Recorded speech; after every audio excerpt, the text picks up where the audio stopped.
Hey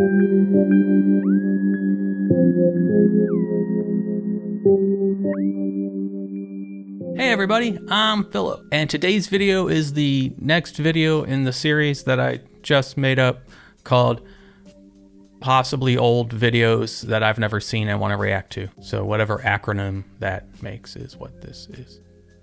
But today we are going to watch the Verge PC Build. I have heard stories of it. Having not seen it, I'm not sure if it's blown out of proportion or if people are just being like overly nerdy and overly mean about things. I am not by any means a PC master. I wouldn't say that I am a pro, but I'm adept. If I had the pieces in front of me, the parts, I'm pretty confident that I could build a functional PC for myself. So we're going to check this video out and see if it is overblown. We'll see what happens. Let's just dive into this and we'll just see what happens. I will say I'm going to try and remain optimistic and positive. Maybe be the silver lining on the dark cloud that this seems to be. So let's get started. And here we go. So a few years ago, TC, or managing editor, built a gaming desktop, but it's First of all, Stefan Etienne.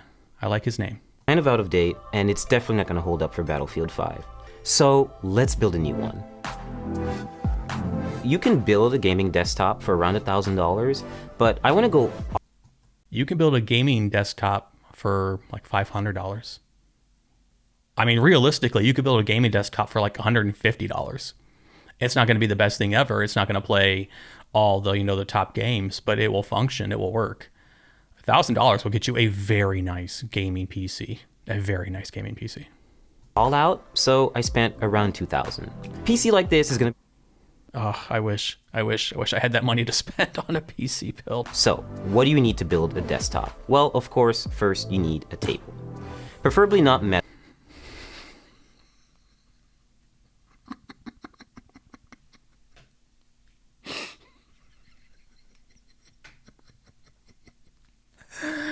I mean, yeah. Yeah. Yes. All right. Metal. If it's going to be metal, have an anti-static working surface layered on top of it, a thermal paste applicator. And a thermal paste applicator? I have never, ever used a thermal paste applicator. Okay. An Allen wrench, some tweezers to tighten up the wires, a Swiss Army knife. Okay, two things. One, I have never used an Allen wrench, or as I call them, L-things. I've never used an L-thing. Those are not tweezers. Those are zip ties. I'll be positive, but it could be just maybe he's nervous and just misspoke. Those are zip ties. I'm a little nervous now, so let's keep going. Knife, which hopefully has a Phillips head screwdriver in it. Wait, what? Tied up the wires. A Swiss Army knife, which hopefully has a Phillips head screwdriver in it. Do not ever build a PC without having the exact tools you need. Do not ever hope that there's a me head screwdriver in your kit. Make sure you have one. Okay, let's keep going. And last but not least, an anti-static bracelet, which is to protect you and the parts. These are the parts you're going to need, but... That's not an anti-static bracelet. That's just like a regular rubber... I don't have any... There's some over there on my shelf, but that's not an anti-static bracelet, buddy. Some notes about installing motherboards: they're really delicate. You should be really careful with them. And screw in with confidence, but also don't screw in too hard, otherwise you could crack the board. Words of wisdom there from Stefan. Of all the things I've heard so far, that is easily the biggest life lesson that he has. He's dropped some knowledge and some wisdom on us, and I'm not going to let that go. Let that go unheralded. So let's continue. I chose Asus's Z370 motherboard for two main reasons. One... A Suzy?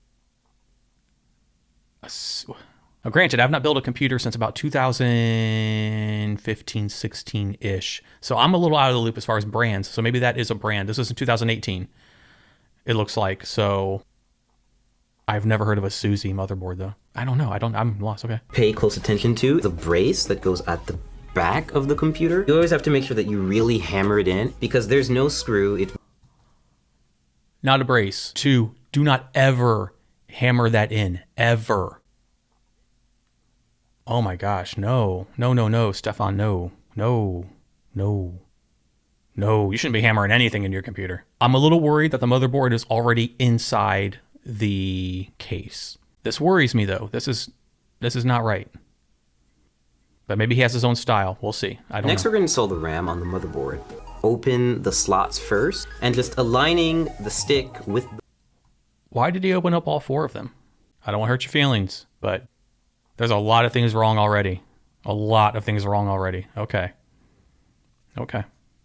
That's when you know the RAM is in. Step 3, we're going to install... Wait a minute. It looks like the RAM is right beside each other. That's wrong. You want to stagger it. That RAM is not going to work correctly. This is from Kingston. Just put it on before you put it in. Okay. And it's 480 gigabytes, so it's not a lot, but you can always upgrade this and swap it out, and it's only held down by 1 screw and the latch, so it's really simple. Oh my gosh. No. Stefan, what are you doing? Okay, so step 4, we're going to install the graphics card. Now, which lane you choose depends entirely on what other parts you're going to put in the system. I'm just going to pick the top one because the SSD is at the bottom. Okay. Click down. Power supply time. I chose Corsair's 850 watt power supply because I need enough headroom for ray tracing GPUs when they come out, and I don't want to have to upgrade it again. So all you have to do is take the brick and make sure that you align it with these little insulating pads so that the power supply doesn't short circuit and come into contact with the rest of the system.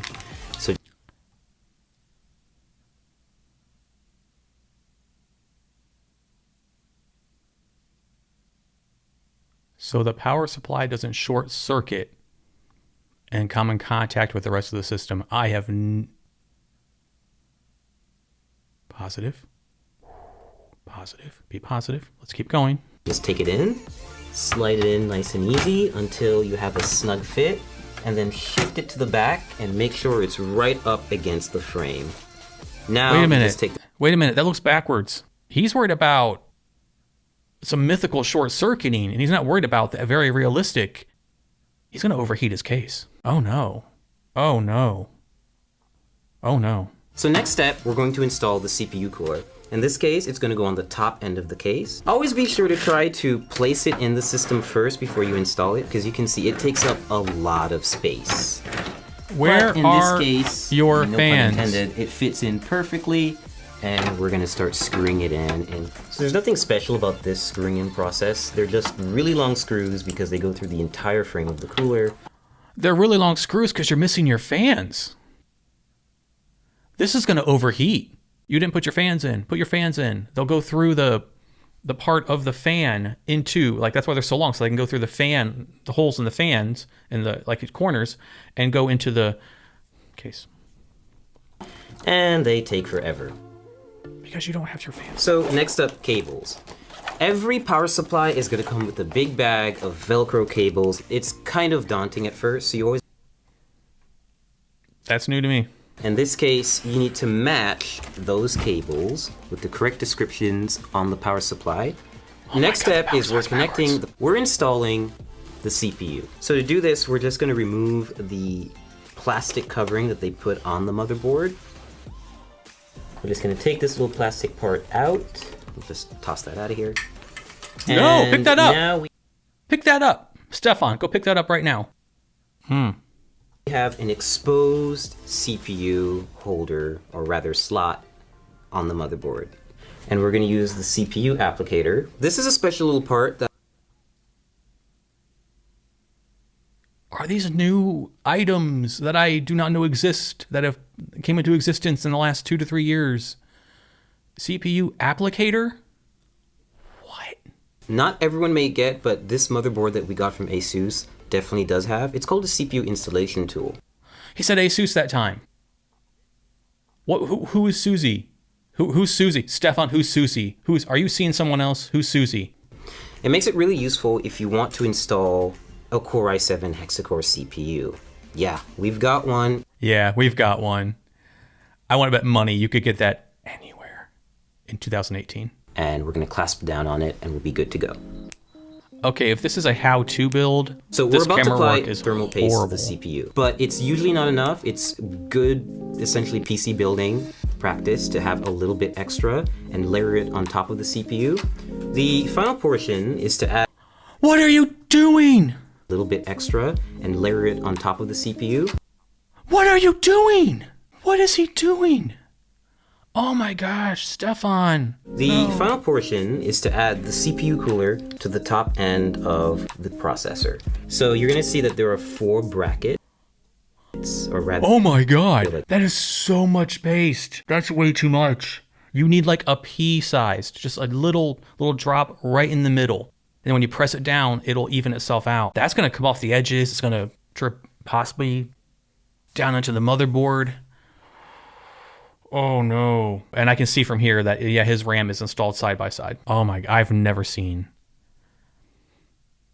with brackets and holders right here. Thumb screws like this, and just screw them on. So now that our Thanks for showing us awful camera work. So we fully built the PC, everything's put together, your Windows installation media. Hold on. So we fully built the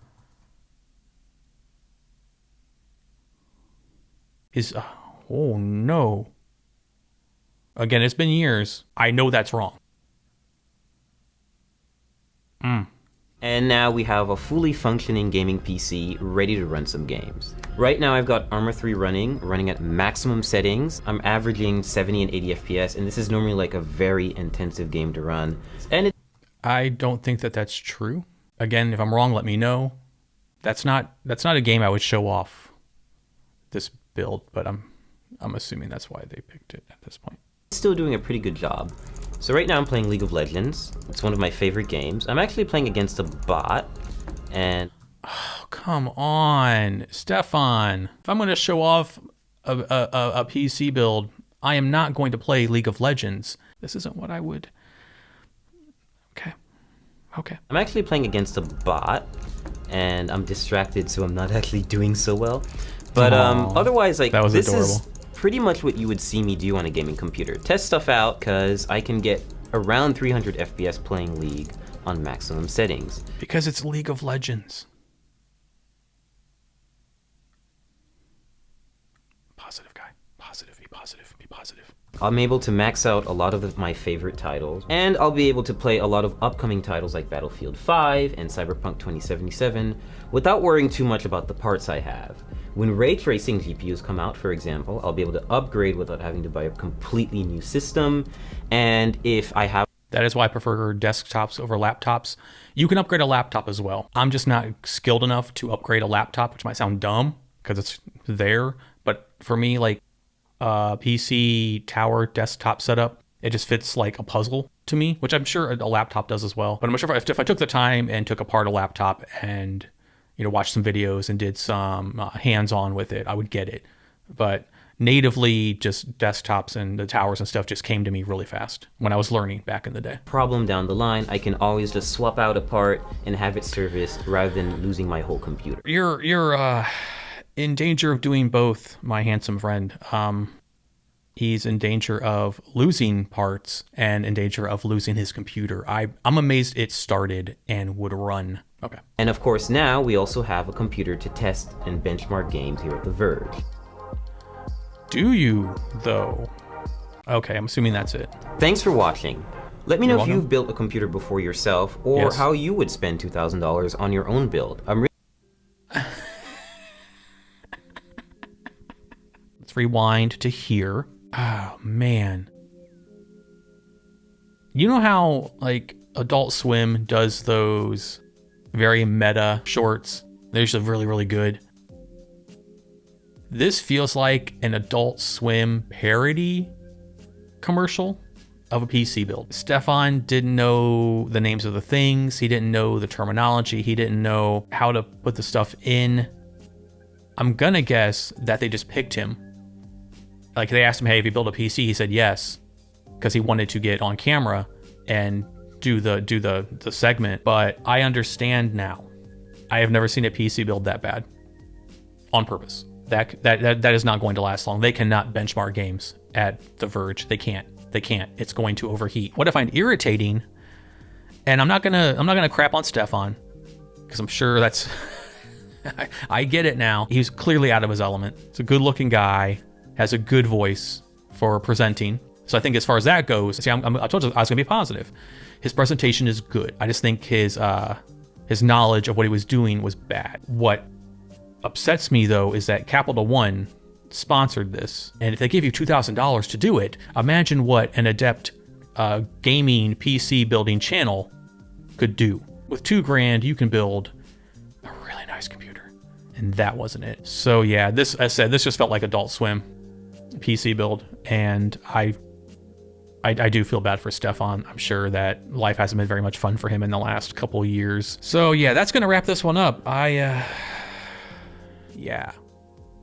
that was something. So thank you for watching. I will be going through the spider web of older videos that I want to react to. I actually have a playlist saved, so I will be trying to hit as many as I can in the future. I do have 31 Days of Horror coming up on the film review page here somewhere. As always, I don't have a fancy outro, so I will say thank you for watching, and I will see you all in the next video. Goodbye. Pew.